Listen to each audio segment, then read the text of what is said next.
r/ask Reddit. What are some useful psychological facts or tricks one should know?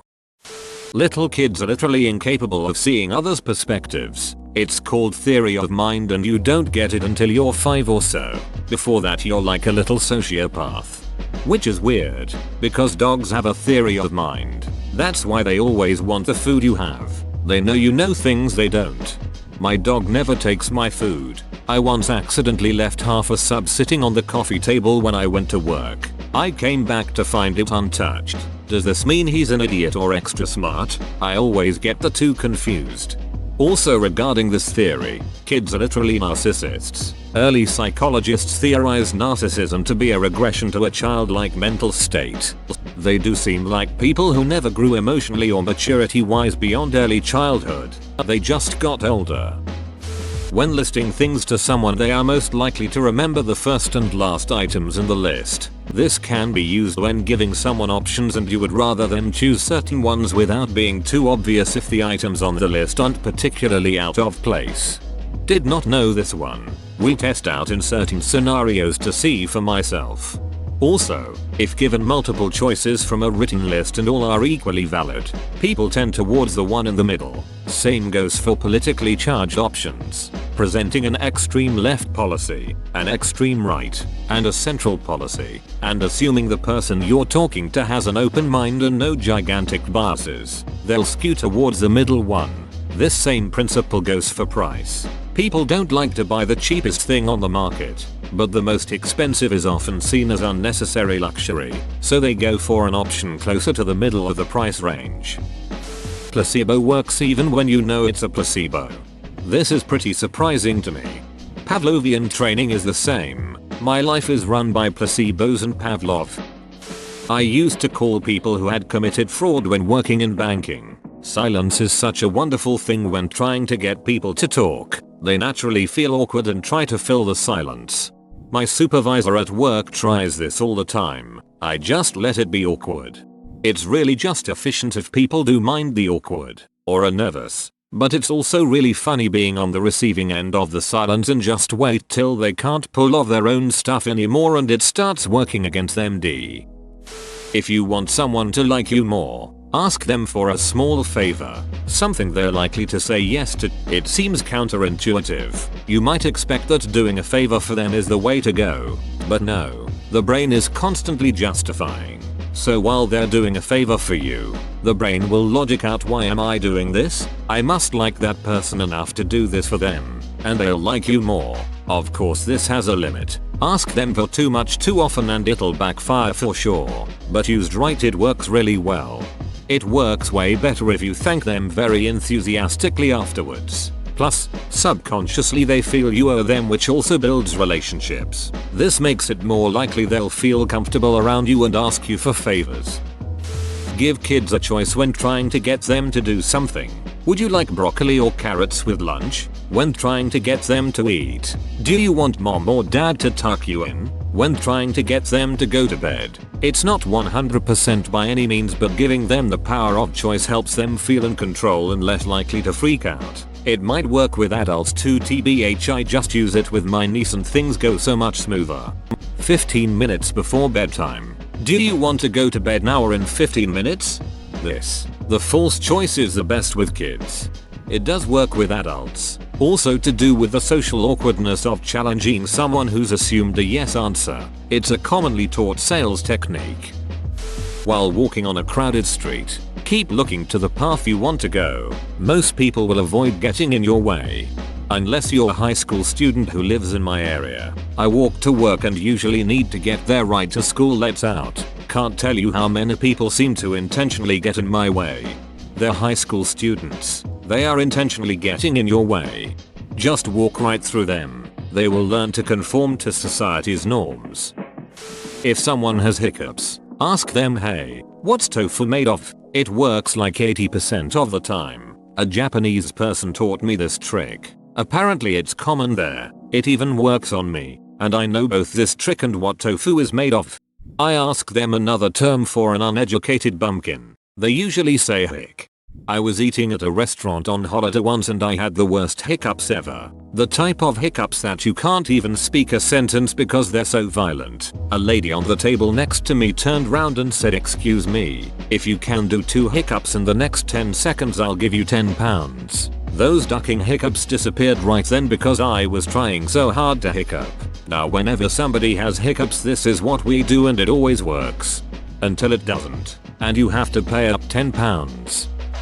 When you ask someone for something, smile a little and nod your head almost imperceptibly. I almost always get what I'm asking for when I do this. Feels like a Jedi mind trick. I think people just like making someone happy and don't want to ruin the moment.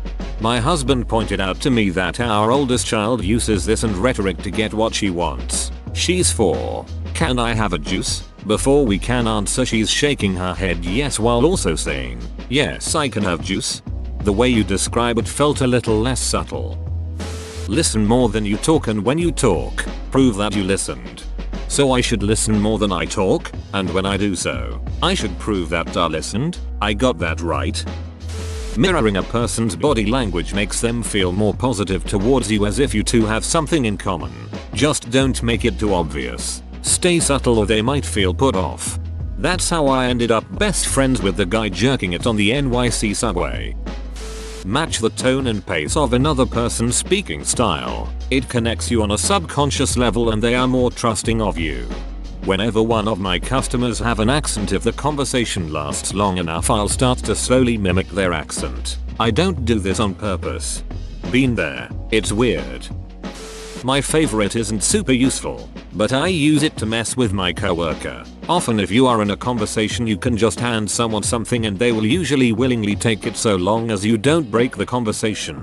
This is because they are distracted and paying attention to what you are saying. I use this to just hand random stuff to my coworker for no reason. Usually he laughs and tells me to stop doing that before making me take it back. It also usually takes him a minute or 2 to realize when the item I gave him was something from his desk. I've done this to my younger sister for most of her life. Say I've been drinking a can of pop, and I've finished it while I'm talking to her. I'll just hand it to her during the conversation, and she'll take it every time. Then I can walk away and she has to dispose of it. Sucker. Reverse psychology. Just moved in with 2 friends who are a couple. Girl accomplishes getting boy to do things she wants done but doesn't know how to do herself. Cooking certain meals, starting fire in the wood stove, etc. by trying to do them in front of him. After which he'll exclaim, "Lem do it." You don't know what the duck you're doing because he usually won't do it if asked. It's like how the best way to get an answer on the internet is not to ask the question, but rather to give the wrong answer. It's called Cunningham's Law. If you want to avoid conflict, sit next to the person you think might be aggressive. It's more difficult to be aggressive towards someone you're sitting next to than someone across from you. Tell a joke. When people laugh, they tend to look to whom they feel closer to in that room. This is sweet but also kind of worrying. Imagine telling a joke and your soul looks at someone else.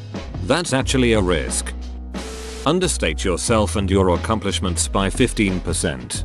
I've always known this as underpromise and overdeliver. Jewelers do this and mechanics too. That'll be about 2 weeks before it's ready for you to collect. Then 2 or 3 days later. "Hi, this is Bill from Wheels and Gems and I pulled some strings with the lads in the exhaust studding department to get your Honda Civic to the front of the line. You can come collect it now." Then the customer is all like, "I'm special," and tell all their friends how good they are. If someone is being a dong, tell them they have something in their teeth.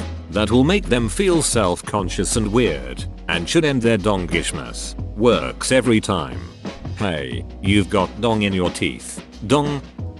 I heard this the other day. Apparently if you pick a word someone is using and smile each time they say that particular word, they will start to say the word more often. For example, someone is talking about dogs, and if you smile when they say dog, then they'll say dog more often.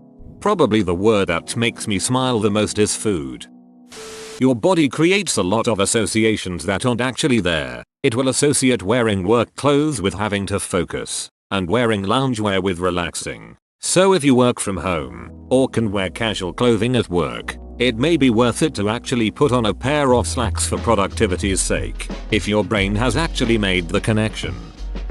Here's what I've learned. Human beings have an innate instinct to pick up on little tricks and learn to be disgusted by them. Smiling is good and makes people like you more, unless you do it too much, in which case you will terrify people. A strong handshake is a good thing, unless you make it too strong. Then you come off as a classless douche. Using a girl's name in a sentence can help fast track intimacy between you and her. I've heard so many girls complain about guys using their name too much. Just look at ads and how aggressive they have to be now compared to in the past. Our shields are up. Human beings are adept at picking up on little psychological tricks used against them, even if they don't know it. So, in other words, most of these answers will work in the short term, but have a high potential of making you off-putting in the long run.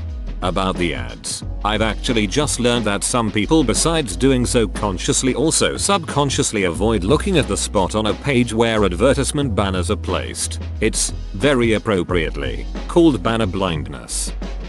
When parting from a conversation or phone call, say something other than goodbye. Most people replying will repeat your words. You, bye, them, bye, me, booga booga, brick brick brick.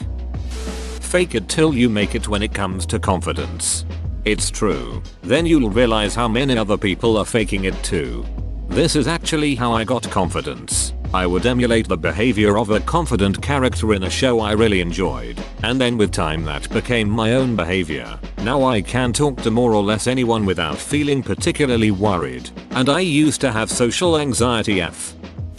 People's feet are often an insight into what they're thinking. For example, if you approach two people talking and they turn their torso to you but not their feet, they'd prefer you left them alone. Similarly, if you're talking to someone and their feet are pointing away from you, they want to escape. And if they're up around their shoulders, then they really like you.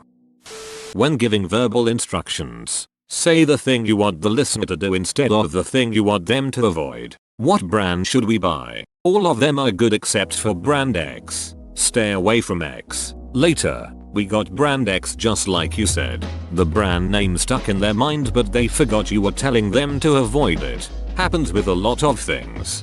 This reminds me of my friend who likes whiskey. He got a specific brand he didn't want for his birthday because, according to the giver, you talk about it a lot, so I guess you like it. Don't expect anything from anyone and you will never be let down. Points to head and smiles. Most people's sense of emotion outweighs their sense of logic. If you can take emotion out of the equation, you can gain the upper hand in many situations by logically assessing where the other person's emotions will guide their thinking. Then you can use logic to determine when to sprinkle some emotion of your own in there and when to say what will get exactly the emotional response you want. So this is how people manipulate others knowingly. Usually people cannot control emotion, but action based on logic is a conscious choice. I can see where this comes from and it's terrifying. Understand how people's behaviors can be different depending on the context. For examples, studies have shown that judges will give harsher sentences when they are hungry. So just because someone is nice, mean, rude, etc. in one situation, doesn't mean they will act that way in all situations. This is known as the fundamental attribution error. People have a tendency to believe that other people's actions are based on their own internal characteristics as opposed to external factors. For example, if they see someone slip, they will think, that person is clumsy, whereas if they, themselves slip, they will think, the floor is too slippery. This is related to another psychological concept, the self-fulfilling prophecy. The idea is that you can cause something to be true based on positive feedback between your belief and your behavior. For example, this person was curt to you before, so you assume they are rude. When you talk to them again, you raise your voice. In turn, that person senses your hostility and responds in a brusque manner, thereby confirming to you that this person is rude. Whereas if you can realize that perhaps this person was rude because they just had a bad day, then your future interactions might be different. Of course, sometimes people are just a-holes. There's a thing I was taught during counseling, to take notice of your body on a physical level. For example, a deep breath or sigh, bouncing leg, butterflies, restless hands, clenched shoulders, tight chest, that kind of thing, and not judge them. Just take notice. Taking note of these things help me relax and be less anxious mentally for whatever reason, and to identify the feelings associated. I forget what it's called, but it helped me a whole bunch. Make any kid you know well smile. When they are moody, pull out a smile gun mimicking a weapon. Slowly point it at them. They will crack a smile almost always. Point guns at kids. Got it? I think this hit front page recently on some big subreddit, but in an emergency avoid the bystander effect by talking directly to specific people. You call 911. You write down the license plate number. You get a first aid kit, etc. Give specific instructions to specific people. More so just interesting to see. Move your arms occasionally to various positions or perform various minor gestures, such as crossing them. It works better in one-on-one conversations more, but you'll notice the other person will tend to do the same action. Most people aren't aware of it. Funny to point out later. It's a subconscious thing we tend to do to socially fit in with the majority. Physical contact can be incredibly influential when used properly. A nice slap on someone's back when greeting them, if well done, can give the impression of comfort and put your company at ease. Comfortable body language and light, appropriate touching does wonders for your charisma. Also, men don't like to be approached and spoken to directly. Try to interact with them from the side, or slightly tilt yourself from directly facing men to make them feel more comfortable while speaking with you. The Ole Q trick. Ask someone to draw an imaginary Q on their forehead. What you're looking for is the way the little swish on the Q goes. If they draw it to their right, your left, then that means they are drawing it as they would naturally see it and are only conscious of their perception. To you it would look backwards. However, if they draw it to their left, your right, then they are actively conscious of how you perceive it and want it to be facing you the correct way. People who do this method are more inclined to be good liars and/or manipulators. If you want to convince someone to change their mind on a topic, use different words than they use instead of paraphrasing or using their words. Paraphrasing another person's dialogue to make them believe you're a good listener.